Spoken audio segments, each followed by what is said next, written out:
qofka furaayo madaxii oo Richard oo meesha ku jiro ay ugu tagaysaa marka oo hinay jabsanaysaa waxay guriga marka waxa ka soo baxayo Isaiah markaas askari xuna waan isaragna marka yaa u dambeeyay odayga arkay Isaiah xulay oo ana u dambeeyay aniga xulay adiga maad samaysay and then intaas pressure wiilka saaray wiilka xulay you know what aan loo yaran assalaamu alaykum wa rahmatullahi ta'ala wa barakatuh waan idin salaamay salaanka bacdi maanta case kan idin wado waa case ku saabsan awoowe wiilka awowga loo yahay family ka dhan waa case ka dhex muuqda family inay ku kala go'i doonaan waa case ka dhex muuqda dil oo la dili doono qofkii guriga u weynaa waana case ku saabsan aaminad la'aan dadku inay kala go'an yihiin ama aysan is aaminaynin case-kan waxa waaye case wiil loo yaqaano Isaiah Joshua Thomas iyo awowgiisa Richard November bisha 12 2024 markay ahayd ayaa waxaa dhacday waxaa la wacay askarta waxaana la dhahay gaari truck ayaa maqan pickup truck-yada maaragtay ayaa maqan ayaa la dhahay so askartii waxay samaysay marka waxay isku dayday inay gaariga soo qabato way arkeen way joojiyeen gaarigii markay joojiyeen waxay ogaadeen marka gaarigan inuu iska leeyahay gaarigii way joojiyeen gaariga waxaa waday marka Isaiah gaarigii markuu waday askartii way la hadleen marka asaga wuxuu dhawarnay gaarigan awoogiga iskale badan wali ma aysan aaminin ama hooyadiisa ayaa la wacay oo information-keeda provide gareeyay hooyadiisa marka Casey la dhahaa Casey markii la weydiiyay waxay dhahday truckas waxa iska leeyahay pickup truckas aabahiga iska leeyahay markaas askariga wuxuu dhahay okay aabahiga intuu leeyahay marka information-kiisa ina sii amal address-kii sheegtay askarigii marka wuxuu u garwaaqsaday yaa waa saxan tahay u dhahay marka ka raali ahaada waa truckan raadinayna sida darteeda ayanu istaajinay however marka askariga iyo wiilkan Isaiah waxay ahaayeen high school isla aadeen so ninkii dabeecadiisa xogaa wax yar si ka ayuu dareemay wuxuu dhahay niyo ma wax kasta ma caadi waa arrinka may saxan tahay wax ma isbedelay Isaiah wuxuu dhahay niyo maya waxa waaye xogaa arrimaha stress yar amal ahayo but wax kasta isa sixi doonaan dhima loo dhahay iska dhaafay then ma guess wala waxa wuxuu leeyahay in case aad leedahay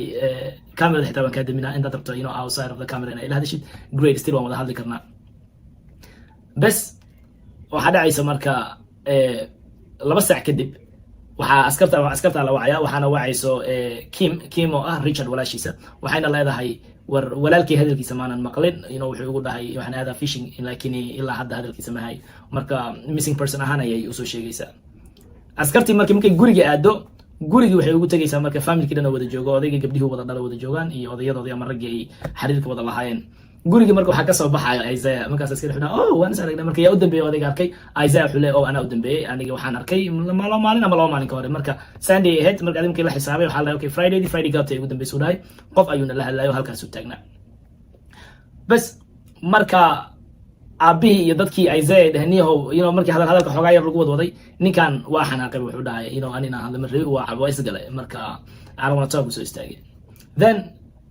Anthony waa aabaha marka Isaiah dhalay Anthony wuxuu dhahay odayga wuxuu leeyahay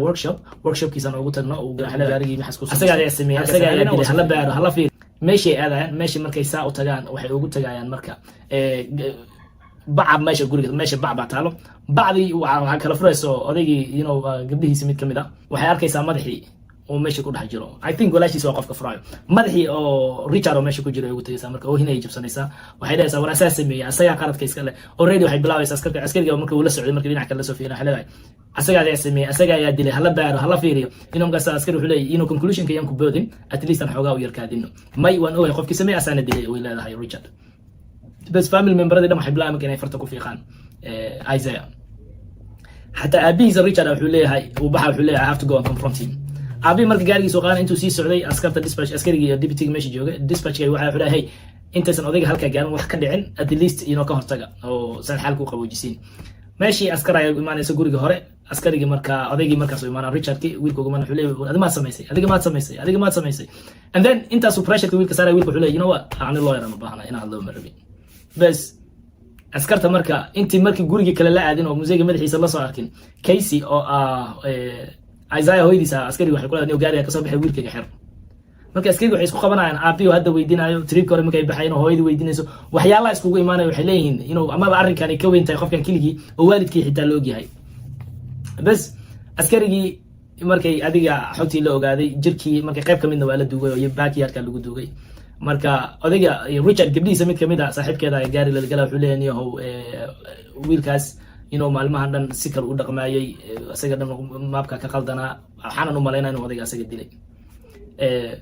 dhinacaanu farta kusoo fiiqa marka backet ka maqnaa oo leeyahay backetkayga xitaa gurigaygu yaala anaa iskale laakiin ma ogi meel uu yaalo marka wuxuu isleeyahay malaha odaygaa lagu duugay askarta marka waxay ka shakinaysaa ama asagaba naftiisa uu rabaa inuu yaala anaa iskale laakiin ma ogi meel uu yaalo marka wuxuu isleeyahay malaha odaygaa lagu duugay askarta marka waxay ka shakinaysaa ama asagaba naftiisa uu rabaa inuu badbaadiyo uu farta meel kale ugu fiiqaya si uunan asaga dembigiisa waxsa ku yeelanin askarta adiga informationkay qaadanaysaa waxay interview garaynaysaa marka gabdhihii kale markay dadkii wada weydiiso meesha waxaa xoogaa uga soo baxayso inay arrinka ka badan tahay oday maxaa la dhihi jiray wiilka keliya hataa inday noqoto odayga dilkiisa wiilka keliya inay ka badan tahay oo laga yaabo inay aabihiisa Richard iyo Casey kula jiraan hooyadiisa askarta warrant ay doonanaysaa waxay sameynaysaa horta baadhiga la qaada autopsy loo diraa oo waa la soo baaraa baadhiga intuu maqan yahay askariga guriga ay tagaysaa guriga ayay baarayaan marka waxay sameynayaan albaabka waxay ku arkaan dhiig ku halaysan gaariga waxay ugu tagayaan maaragtay badiisha dhulka lagu qoday arkayaan iyo midda waxa lagu jarjaro waxaa kale ay ugu tagayaan guriga hore waxaa yaalay odayga telefoonkiisii furihiisii ciyaashiisa xitaa way joogeen so wax kasta ma maqleen aan keen odayga bisa markiina maqnaa dadka familka qaar xoogaa cabsi geliyo inuu qalqal iyo inay farafiiqitaanka xitaa markii koowaad ba ay bilaabato bas waa la wada baxaya marka waxa dhacayso intii markay ay ku maqnaa atapsiga intuu maqnaa ayaga marka dhiigii ay arkeen ay meesha ka aruuriyeen Isaiah marka waxay way xireen jeelkii geeyeen waxay dhaheen adiga oo aan ku xireenaa su'aalan aan kula yeelanayna gabi Isaiah marka qabay waxay leedahay wasaq carra ku taalo wasaqa and then backyard oo workshop kana waxa waay waa la qoday oo qof in la geliyo marka wax lagu duugo waa la arkaa and then gaari cagiisa coos ka soo kormaray dadka qaar waxay dhaheen odayga weligiisa cooskiisa gaari muu ku hormarsiinin wadada caadiga ayuu dhigan jiray ama ayuu marsiin jiray wajh calaamada idan ay waxa shakiga keenay kamid tahay adiga marka dhiig sample-kii iyo waxyaaladii laabkay u direen atapsiga waa maqan yahay asagii su'aalada uu la yeeshay asagii waa diiday inuu wax sheego marka aabihii iyo hooyadii ama marka interview la yeeshay hooyadii waxay dhahday nimayow wiilkayga aniga waa ka shakisanay inuu asaga sameeyay laakiin waa intuitionka hooyo ahaan isiinaya inuu asaga qaladka leeyahay ha yeeshee dhibka hadda taagana waxay tahay familkayga xitaa xaalkan waan ku kala goynaa family laan ay ugu dhacayso walaaladeydii way igaga go'ayaan xaalkan asagii waa kana waa nin xabsi u socdo marka idinkana baara bad dhibkan waxa waaye hadaad fiirsin waxay leedahay 2023 xitaa arrimo ayuu ku involve gareeyo mid ku saabsanaa askarta aan u wacnay askarta markaan ugu wacnay imaadeen waa nin ooynaya oo ilmeynayo murugaysan markiina askarigi waa 2023 sanadkii ka horeeyay ahayd oo 2024 kane askarta markay weydiinayeen maxaa markii aan ku ka caabinaa wuxuu dhahay I'm good wax caabinaad uma baahni so waa sidaas ay ku dhaafeen aabihiin markii la weydiin aabihi wuxuu dhahay ninkan horta anigu way nacbanaaba markasta hooyadiisa ay la hadlaysa aniga handuu arko dagaalay baashi isku bedeli jirtay xitaa marbu midi ay qaatay oo midi isku day inuu la dagaalo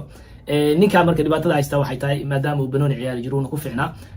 dhibaato laba dhinac bay uga imaaday waxay uga imaaday injury oo madaxa ka gaaray oo head injury trauma uu qabo waxa u dheereed marka balwad ayuu daroogada aad u isticmaalayay labadaas ayaa iskugu darsantay uu dhahay oo u keenay inuu ninkan xoogaa maskaxiyan dhibaato gaarto bas eedadii iidana gees baa waxay ka lahayd wiilka actually eedada boyfriendkeeda wuxuu leeyahay oo xitaa mar uu qori inoo qaatay uu qori meesha ku haystay so qof kastaba farfiiqidii adiga way weynaatay oo ama boyfriend ha ka imaado ama eedaha ka imaado ama aabaha walaalkii ha ka imaado ama kuwii asaga dhaleen ha ka imaado askarta marka waxay garwaaqsadeen maybe hooyadii aabaha inaysan lug ku lahayn oo ninkan ficilu keligii sameeyey oo wax isaga u keli ah inay tahay ayay garwaaqsadeen oo waxay isleeyihiin asaa dambigaan iskale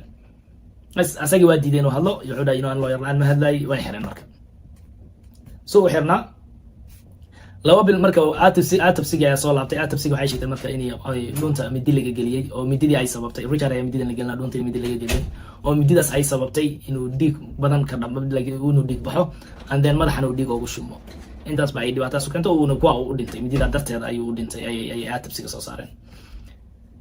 asagii jeelka intuu ku jiray inmate oo mid asaga maxabiista kamid aha ayaa laba bil kadib askartu wuxuu dhahay warna information ahaa inaan igala hadlaan rabay marka waxaa la maxaa waaye ninka Isaiah la dhahay wuxuu dhahay ninka wuxuu ku waashay dhiig iyo awowgeygan dilay iyo waxyaalaha uu dareeray markaan weydiinay maxaa ku dishan wuxuu dhahay dhuunta camal ayaan midi ka geliyay askartii adiga ninkan hadalkiisa xoogaa may qaadan waxay isleen maybe ama asaga rabaa inay xoogaa la cafiyo ama leniency la siiyo sidaa darteed tiisi may qaadanin but